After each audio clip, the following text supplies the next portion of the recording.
Evergreen, the Whispering Tree. In the quiet village of Nurabad, nestled between green hills and deep woods, lived a boy named Zidane. He was 11 years old, curious, and always asking questions no one could answer, especially about the mysterious old tree at the edge of the forest. The villagers called it the Whispering Tree, because when the wind blew just right, it sounded like voices coming from its leaves.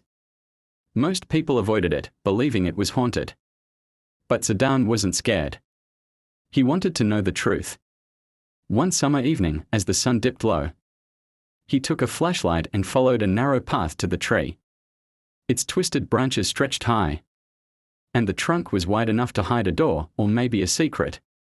As he got closer, the wind picked up and he heard something. Not just rustling leaves, but actual words. "Zidane, come closer." His heart raced, but he stepped forward.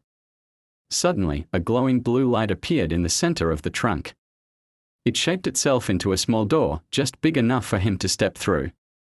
Without thinking, he touched it, and in a flash, he was pulled inside. Zidane found himself in a glowing forest, filled with floating lights and trees that shimmered like glass. Animals walked calmly beside humans, and everything seemed to glow with magic. A tall woman in a green cloak stood before him. "Welcome," she said kindly.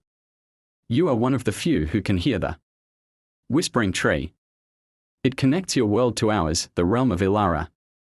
She explained that the tree needed a human to help restore the balance between the two worlds. Something had been stealing the tree's power. Dark shadows that fed on fear and silence. Zidane, both scared and thrilled, agreed to help. He was given a glowing stone and a staff made of light. With the help of a talking fox named Tico, he traveled to the far edge of Ilara, where the darkness lived. It wasn't a monster he faced, but a lonely creature, a forgotten spirit, who had once protected the forest but had been ignored for so long that it turned bitter and cold. Zidane didn't fight it. Instead, he spoke to it, listened to it, and shared stories from his world. The creature's darkness faded, and light returned to its heart. It smiled, then vanished peacefully. The Whispering Tree's glow returned, brighter than ever. The forest of Ilara celebrated, and the green-cloaked woman thanked Zidane for his courage.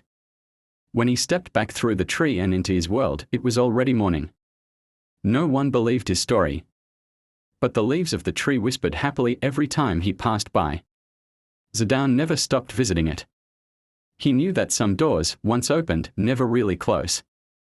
And deep inside the forest, the Whispering Tree waited for the next curious soul brave enough to listen. I should fuck her,